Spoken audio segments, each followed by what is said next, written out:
Hi friends, ಎಲ್ಲರೂ ಹೇಗಿದ್ದೀರಾ? ನಾಗರ ಪಂಚಮಿ ಹಬ್ಬ ಕಂಪ್ಲೀಟ್ ಆಯಿತು. ಇವಾಗ ನೆಕ್ಸ್ಟ್ ಬರೋದು ವರಮಹಾಲಕ್ಷ್ಮಿ ಹಬ್ಬ. ಸೊ ಹಂಗಾಗಿ ಸ್ವಲ್ಪ ಡೆಕೋರೇಷನ್ ನಡೀತಾ ಇದೆ. ಬನ್ನಿ. ಆ್ಯಕ್ಚುಲಿ ಕಾಯಿನ್ ಎಲ್ಲ ಕಲೆಕ್ಟ್ ಮಾಡಿದ್ದೀನಿ. ಹೋದ ವರ್ಷ ನೋಡ್ಬೋದು, ಇದು ಆಗ್ಬಿಡುತ್ತೆ.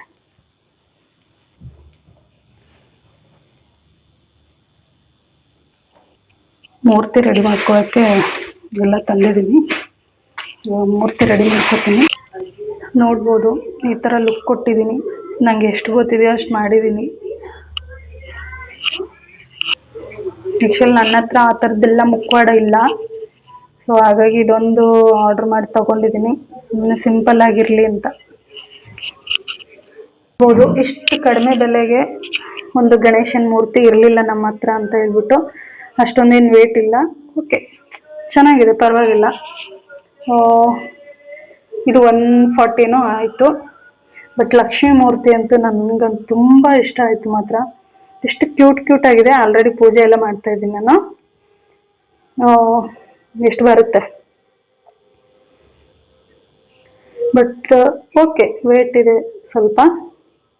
ಕ್ಯೂಟ್ ಆಗಿದೆ. ನನಗಂತೂ ತುಂಬ ಇಷ್ಟ ಆಗೋಯ್ತು. ನಾನು ಅಂದ್ಕೊಂಡೇ ಇರಲಿಲ್ಲ ಎಷ್ಟು ಚೆನ್ನಾಗಿ ಬರುತ್ತೆ ಅಂತ. ಇದು ಬರೀ 180. ಚೆನ್ನಾಗಿದೆ ನೋಡಿ. ಒಂದೆರಡು ಸಮಯ ಅಂತ ಇದ್ದೀನಿ. ಇದನ್ನು ಚೆನ್ನಾಗಿದೆ. ಅಮಾವಾಸ್ಯೆ ಹುಣ್ಣಿಮೆಗೆಲ್ಲ ದೀಪ ಹಚ್ಚೋಕ್ಕೆ, ದೊಡ್ಡದಾದರೆ ಇಡೋಕ್ಕೆಲ್ಲ ಕಷ್ಟ ಆಗುತ್ತೆ. ಕ್ಲೀನ್ ಮಾಡೋಕ್ಕೂ ಈಸಿ ಇದೆ. ಇದು ಒಂದು ಎಷ್ಟು ಬರುತ್ತೆ ನೋಡ್ಬೋದು. ಚೆನ್ನಾಗಿದೆ ಅಲ್ಲ. ಒಂದಕ್ಕೆ 160. ಇದಕ್ಕೆ ತುಂಬ ಇಷ್ಟ ಆಯಿತು. ಎಲ್ಲ ತೆಗಿಬೋದು, ತೆಗೆದು ಕ್ಲೀನ್ ಮಾಡ್ಕೊಳ್ಳಿಕ್ಕೂ ಈಸಿ ಇದೆ. ಜಸ್ಟ್ 160, ಅಷ್ಟೇನು ವೇಟ್ ಇಲ್ಲ, ಲೈಟ್ ವೇಟು ಸ್ವಲ್ಪ. ಇವಾಗ ಜಡೆ ಕಟ್ತಾ ಇದ್ದೀನಿ. ಉಲ್ನಾಲ್ ಜಡೆ, ಇದು ಕೂದಲು ಜಡೆ ಅಲ್ಲ. ತುಂಬ ಚೆನ್ನಾಗಿ ಬರುತ್ತೆ, ನೀಟಾಗಿ ಕುತ್ಕೊಳ್ಳುತ್ತೆ.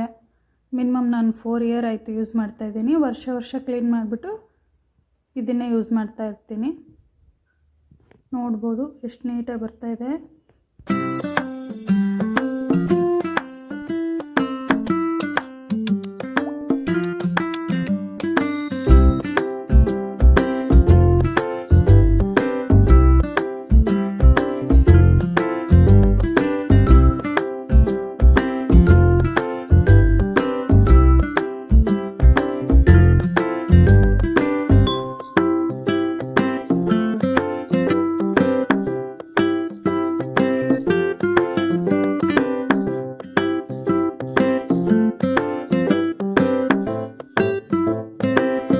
ಇದಾಗಿದೆ.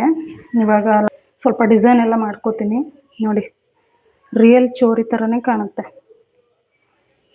ನೀವು ಆ ಚೋರಿ ಥರ ಬದಲು ಈ ಥರ ಮಾಡಿಕೊಂಡ್ರೆ ಆರಾಮಾಗಿ ಒಂದು 5-6 ವರ್ಷನಾದರೂ ಯೂಸ್ ಮಾಡ್ಕೋಬೋದು. 5-6 ವರ್ಷ ಆದಮೇಲೆ ಮತ್ತೆ ಚೇಂಜ್ ಮಾಡ್ಬೋದು. ಲಕ್ಷ್ಮೀ ಜಡೆ ವರಮಹಾಲಕ್ಷ್ಮಿಗೆ ಮನೆಯಲ್ಲೇ ತುಂಬ ಕಡಿಮೆ ಇದರಲ್ಲಿ ಮಾಡಿದ್ದೀನಿ.